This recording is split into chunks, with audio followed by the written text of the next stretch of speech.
Hello everyone and welcome to today's video. If you're new to the channel, my name is Chris and I've been a professional dog trainer for over 23 years and I've trained just over 5,000 dogs with a 100% success rate.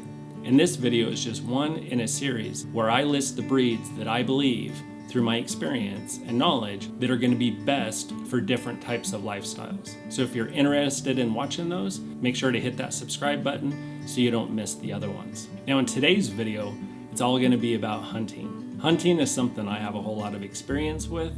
Growing up in Pendleton, Oregon, all we did is we hunted upland and waterfowl and grouse. And so it's something that I've continued to do throughout the years. And I've hunted with a lot of people with a lot of other breeds, and I have a lot of experience in that as well. So we're gonna break this down into upland hunting, which is hunting on land. We're gonna also have a breed for waterfowl. We're also gonna have a breed for tracking. So like raccoons, cougars, bears, and then we're gonna have that breed for smaller game, like rabbits. So the first one we're gonna go with is upland bird hunting. I think one of the best breeds out there when it comes down to upland is gonna be the German Shorthair / Wirehair. And the reason why is because the way that they're designed physically to go all day long. There needs to be so much endurance depending on if you want to go out and you want to hunt morning, you want to hunt afternoon and evening. You've got to be able to have that breed that is designed to run. And then on top of it, you have to have that breed that has such a high instinct of tracking and has to have a really good nose. Now the German Shorthair is a pointer, and so it's going to be one of those breeds that's going to be great for those areas where pheasants just like to take off the minute they hear or see something. Your German Shorthair is going to be able to get around the back side of it, push it towards you, hold it, so that way you can get in there and flush it. It does retrieve, which is always a plus when it comes down to bird hunting. And it's just an overall great dog to have. It's good with people. It's going to be good in your household as well. A lot of times you'll find a German Shorthair, if they're bred really well, they're going to be on fire and go 100 miles an hour when they're out in the fields hunting. But when you get home, they turn off. And that's always a great type of dog to have because you don't want that dog that is on just as much inside the house as they are outside. Though that's a harder dog to live with. So the German Shorthair or Wirehair is a great dog. Now for waterfowl, I don't think that it's going to be a surprise that I'm going to go with the English Lab. The reason is because everything about that English Lab is all about retrieving and swimming. They're incredibly strong. They're a great dog to pal around with when you're out there. They can intermix a little bit when it comes down to maybe hunting upland as you're getting to the spot at the river or the lake or wherever it is you're at, but they are designed to swim. They are not designed to run all day long just because their body and their bone is heavy, their legs are shorter, their neck is shorter. It's just more taxing for them. But when it comes down to water, they excel better than any other breed out there. They're incredibly confident. They love other people. Their coat keeps them safe in the colder temperatures. So everything about them is designed and perfected when it comes down to waterfowl hunting. Some of the best hunting experiences I've ever had was with my dog Gabe. I never ever lost a bird underneath him. He retrieved every single one of them, and he did it with a wagging tail every single time, and sometimes even with icicles coming off of his chin. So if you're looking to waterfowl hunt, I highly recommend an English Lab.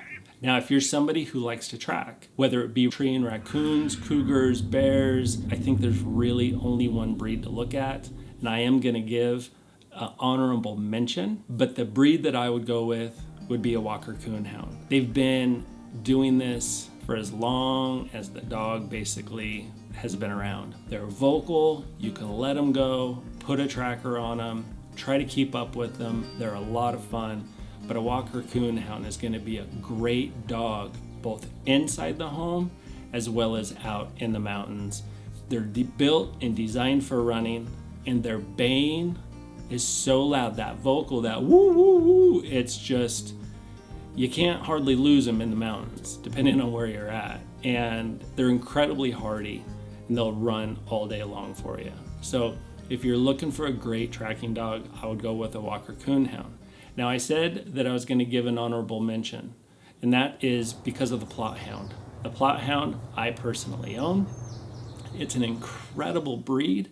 They are quiet. They don't drool as much, but they are one of the most intense tracking dogs that you'll ever find when it comes down to bear, and even like wild boar and stuff like that. That's what they're ultimately used for. When we lived in grizzly country in Wyoming, he was our bear dog. We would take him up into the mountains, and if we came across a bear, he would keep that bear busy while we were able to get safe. So the Plot Hound is a great family dog as well as a great tracking dog.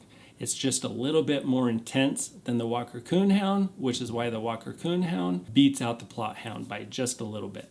And now probably one of the most cute dogs that you could ever own, we're gonna go with the Beagle. The Beagle is gonna be one of these dogs that if you wanted to go out and rabbit hunt, they're gonna find the rabbits for you. They're gonna run 100 miles an hour, and they have short hair, so it's easy to wipe off and clean. They're going to be that dog with super high drive, and they're going to be able to go out and get any of those smaller animals that you could be looking for.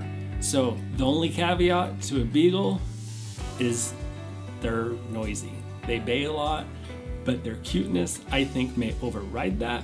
And they're just that happy-go-lucky dog that majority of people, when they see, it just brings a smile to their face. So the Beagle is going to be my recommendation for those smaller animals, and you need a dog to get in those tight places. Also, I would love to hear your list for the hunting dogs. And again, so that way we can learn from each other and create discussion and talk about experiences that we've had with our dogs. So please leave that down in the comments. And then also, hopefully you enjoyed listening to this and it helped you out in possibly picking a dog. So thanks again for watching, and have a great day. Bye.